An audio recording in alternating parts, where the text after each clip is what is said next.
झणझणीत मिरचीचा खरडा करण्यासाठी लागणारे साहित्य: अर्धा कप कच्चे शेंगदाणे, 1 चमचा तेल, हिरव्या मिरच्या, 10 ते 12 लसूण पाकळ्या, 1 चमचा जिरं, 1 चमचा तेल, चवीनुसार मीठ, बारीक चिरलेली कोथिंबीर। तव्यावर अशा पद्धतीने शेंगदाणे भाजायचे। आता तेल घालत यात मिरची, लसूण, जिरं भाजायचं। आता सगळे जिन्नस एकत्र करत हे ठेचून घेत याची भरड करायची। आता तेलात अशा प्रकारे हे मिश्रण मीठ आणि कोथिंबीर घालत कोरडं होईपर्यंत परतून घ्यायचं।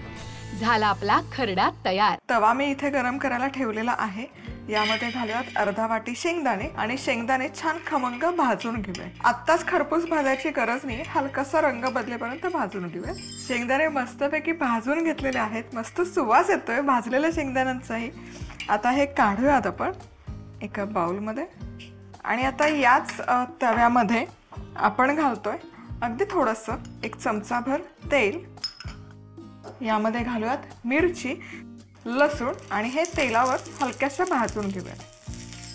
आता या मस्त भाजत आलेल्या आहेत, तुम्ही बघू शकाल हलका हलका मिरचीचा रंग आणि लसणाचा रंगही बदललेला आहे। गॅस करते बंद। यामध्ये घालूयात आता जिरं, हे जिरंही छान भाजून निघेल। आता हे भाजलेली मिरची आणि लसूण काढून घेतलेलं आहे खलबत्त्यामध्ये। यामध्येच आपण घालूयात हे भाजलेले शेंगदाणे। हवं असेल तर तुम्ही टरफलं काढून घेतले तरी काहीच हरकत नाही, पण मी टरफलं ठेवते शक्यतो। आता हे एकत्र छान असं कुटून घेऊया आणि अगदीच खलबत्ता नसेल तुमच्याकडे काही हरकत नाही, सेम प्रोसेस तुम्ही मिक्सरमध्येही करू शकता किंवा फूड प्रोसेसरमध्येही केलं तरी चालेल। आणि इथे हे सगळं मी व्यवस्थित कुटून घेतलेलं आहे आणि तुम्ही बघू शकाल छान हे तयार आहे मिश्रण। खूप फाईन असं केलं नाहीये, तुम्हाला इथे शेंगदाणे दिसतील अर्धे कच्चे। हे मिश्रण घालूयात, चवीपुरतं मीठही घालूयात आणि कोथिंबीर बारीक चिरलेली।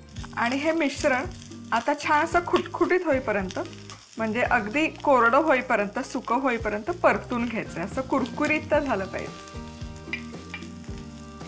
आणि हा खरडा छानपैकी परतून घेतलेला आहे। आता गॅस करते बंद। तुम्ही बघू शकाल मस्त असा सुंदर रंग आलेला आहे, छान कुरकुरीत ऑलरेडी दिसतोय, खरपूस खमंग झालेला आहे। तुम्हाला हवा असेल ना तर हा खरडा होत आला की यामध्ये 1 चमचाभर लिंबाचा रस पिळून हे पुन्हा 1 मिनिटभर परतून घेऊ शकता, म्हणजे छान असा तिखट आणि आंबट हा खरडा बनवून तयार होतो। पूर्ण थंड करून घ्यायचा। थंड झाला की हवाबंद डब्यामध्ये भरून ठेवायचा। 3 ते 4 महिने छान टिकतो, खराब होत नाही, पण इतका हा छान लागतो ना चवीला।